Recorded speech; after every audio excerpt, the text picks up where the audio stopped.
Bonjour, je m'appelle Marc Delandre et je dois vous parler de l'incendie de la cathédrale de Notre-Dame de Paris.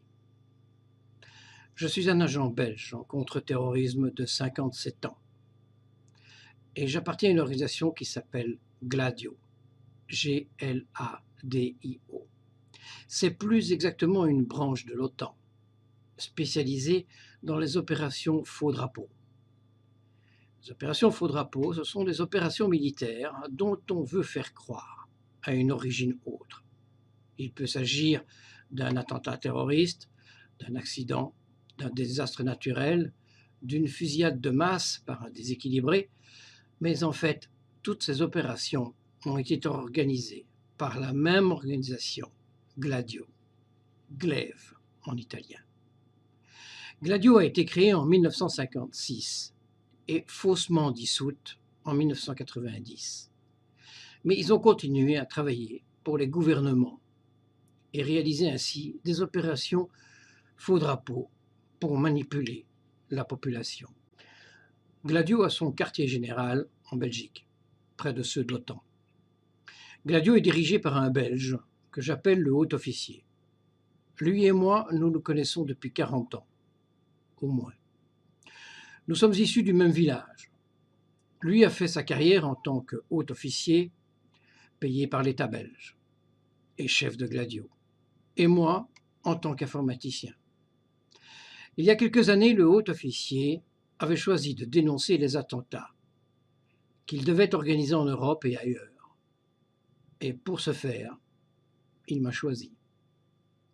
Au départ, il prenait les dates, heures et lieux importants de mon existence pour planifier ces attentats. C'est un peu comme s'il prenait la date de mon mariage et l'origine, la ville de mon épouse, pour fixer la prochaine date de l'attentat, d'un attentat. Et ce fut ainsi le cas pour mon premier enfant, mon premier boulot, etc. Ce fut ainsi aussi le cas pour les attentats de 2015 et de 2016, dont Paris et Bruxelles. En outre, il prenait la peine de m'envoyer des emails dont j'allais comprendre plus tard la signification. Ces emails correspondaient aux heures des attentats. Mais en 2017, mon existence ne suffisait plus pour fixer ces dates et lieux de ces attentats. Il a donc fait créer un signal sur mon serveur Internet, une sorte de fréquence, et celle-ci suit toutes les actions de Gladio à travers le monde. C'est sur ce signal qu'ils signent en temps réel toutes leurs opérations. La dernière en date était la fausse attaque de Christchurch, en Nouvelle-Zélande. Christchurch signifie d'ailleurs l'église du Christ. Ce 15 avril, ce fut Notre-Dame, à Paris, une autre église du Christ, une cathédrale. L'opération à Christchurch avait été lancée à l'instant même, alors que je venais de terminer la version française de leur livre, Le Code de Gladio. Le 12 avril 2019, j'avais prévenu les autorités belges et françaises que je m'apprêtais à terminer la version anglaise de ce livre, de Gladio Code, et qu'une nouvelle action était à craindre. Je l'ai terminée hier, cette version anglaise, un peu avant 16 heures. Immédiatement, j'ai vu sur mon serveur Internet que Gladio lançait une nouvelle opération. Et ce fut Notre-Dame. Pour plus d'informations, je vous invite à chercher mes autres vidéos et interviews, et mon profil et ma page Facebook. Il y a les deux.